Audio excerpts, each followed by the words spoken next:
Hello everyone, this is Father John with you again on the 24th Sunday of the year, and it's also in Auckland. It's still level 4 lockdown. Today's readings speak to us, I believe. There's 4 themes and you might like to select one of them. The first is Peter's confession of the identity of Jesus. The second theme is Jesus talking about the suffering he's going to have to face. The third is when Peter says you're not to do this, Jesus talks about discipleship and its cost. And of course, James reminds us that faith, real faith, is expressed only in what we do in our works. So I thought today, with lockdown, we might focus on carrying the cross. What is your cross? What do you find difficult and heavy in your life? What is it that bears you down?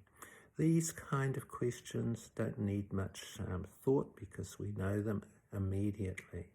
However, in the history of the church, carrying your cross has a bit of a bad press.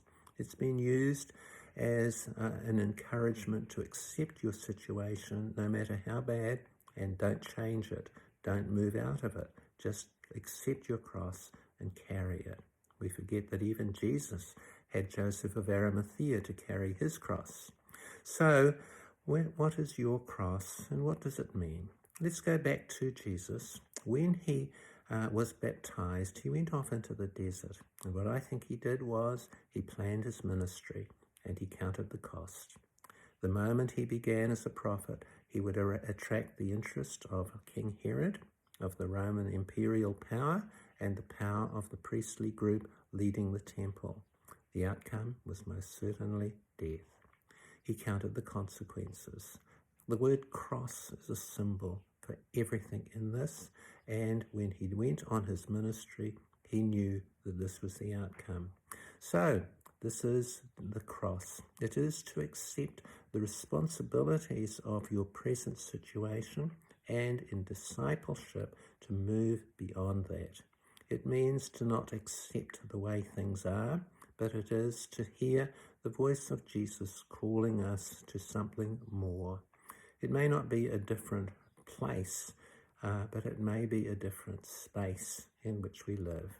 So for us, and Jesus tells us that in this sense, the moment we accept things as they are and see them as unchangeable or to be kept this way because they're so good, either way, Jesus says that's the ticket for losing our lives. It means that we're closing off from the future God intends for us.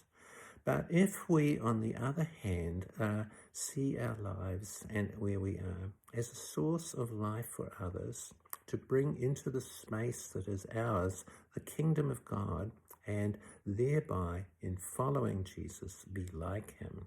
Jesus invites us to be a place and to make our homes a place of love, acceptance, laughter, healing, forgiveness, joy, and reaching out to those beyond us.